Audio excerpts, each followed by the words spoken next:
हरे कृष्णा, राधे राधे। आप सबका वेलकम अब फिर से ब्रज स्टोरीज में, जहां बात करते हैं गोपाल जी के बारे में। जो टॉपिक्स होते हैं उनके बारे में बात करते हैं। तो फ्रेंड्स देखिए, आज हम बात करने वाले कि छठ तिलकाची कब है। तो एक छठ तिलकाची जो कब है और हमें जो है व्रत कब रखना है, उसकी पूजा कैसे करनी है। तो देखिए, सबसे पहले जानते हैं छठ तिलकाची के बारे में। देखिए, छठ तिलकाची बहुत महत्वपूर्ण रूप से मनाई जाती है। और देखिए, इस दिन जो विशेष रूप से तिलों का भोग जो है भगवान जी को लगाया जाता है, विशेष रूप से महात्म पढ़ा जाता है। और देखिए, हर एकादशी का अपना अपना जो महत्व होता है। तो देखिए, आज हम बात करने वाले कि छठ तिलकाची जो है कब है। तो देखिए, छठ तिलकाची जो है, बहुत से लोग कंफ्यूज है इस चीज को लेकर के। तो देखिए, छठ तिलकाची जो है 5 जनवरी को शुरू हो रही है शाम के समय। देखिए, अब शाम के समय तो व्रत नहीं रखा जाता है, तो इसलिए जो इसकी जो तारीख है कि 6 जनवरी 2024 को व्रत रखा जाएगा, क्योंकि उदया तिथि जो 6 जनवरी को पड़ रही है। तो देखिए, बात वही करते हैं कि छठ तिलकाची जो बहुत ही महत्वपूर्ण रहती है, क्योंकि ऐसा कहा जाता है कि जो व्यक्ति इस एकादशी का व्रत रखता है उसे बहुत ही महत्वपूर्ण रूप से जो है अच्छा यानी फल प्राप्त होता है। और ऐसा भी कहा जाता है कि जो व्यक्ति इसका व्रत रखता है उसे जो है वैकुंठ वास भी मिलता है और मोक्ष की प्राप्ति भी होती है।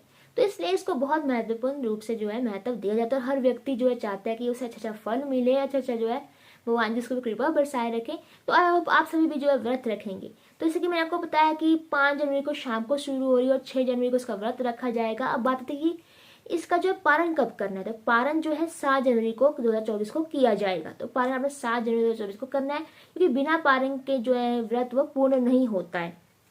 इस दिन जो विशेष रूप से महात्म भी पढ़ जाता है। जैसे कि एकादशी, हर एकादशी का अपना महात्म होता है, अपनी अपनी कथा होती है।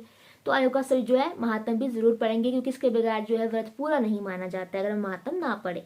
तो बात करते हैं कि पूजा हमें कैसे करनी, क्या विशेष बात है ध्यान में रखनी है। तो देखिए, सबसे पहले आपने क्या करना है, सबसे जल्दी उठना है और स्नान करना है। स्नान में जैसे कि आपने गंगा जल मिला सकते हैं पानी में, और तिल भी जरूर उसमें थोड़ा डाल लीजिए, क्योंकि तिल का बहुत बहुत महत्व है इस एकादशी में।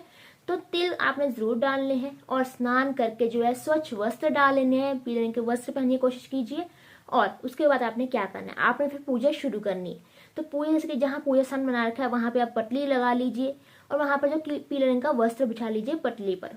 और उसके बाद करेंगे, अगर कोई विग्रह है, श्री हरि विष्णु जी का विग्रह है, नारायण जी का विग्रह है, या फिर लड्डू गोपाल जी हैं, जैसे कि शालिग्राम जी भी होंगे आपके पास अगर, तो सबको बिठा करके जो स्नान कराइए, स्नान कराएंगे, विशेष रूप से अभिषेक कराइए हो सके तो।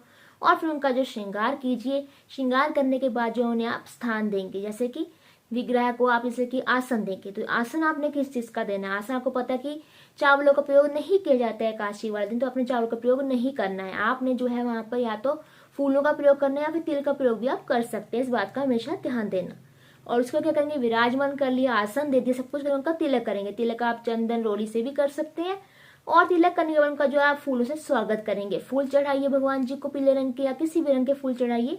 और उसके बाद आपने उनको भोग लगाना है। तो भोग आपने कौन सा लगाना है, तो भोग जैसे कि आपको मैंने बताया तिल का बहुत महत्व है छठ तिल एकादशी पर। तो तिल का बहुत महत्व होने की वजह से तिल से बनी चीजों को ठाकुर जी को भोग लगाना है, विष्णु भगवान जी को भोग लगाना है। तो भोग लगाएंगे, ऐसे कि और भोग भी आप लगा सकते हैं। तो कोशिश करिए तिल का भोग जरूर जरूर लगाएं, बहुत महत्वपूर्ण है। भोग लगाने के बाद आपने क्या ध्यान देना है एक बात का, तुलसी भी रखी जाती है, तुलसी की मंजरी चढ़ाई जाती है विष्णु भगवान जी को। तो तुलसी की मंजरी और जो तुलसी है वो आपने एक दिन पहले ही तोड़कर रख लेनी है, इस बात का ध्यान देना है। क्योंकि जैसे कि संडे वाले दिन और जैसे कि एकादशी का दिन जो है तुलसी माँ को ना छुआ जाता है, ना ही पानी दिया जाता है, क्योंकि इससे पाप लगता है इस दिन ऐसे छूने या करने से तुलसी माँ को।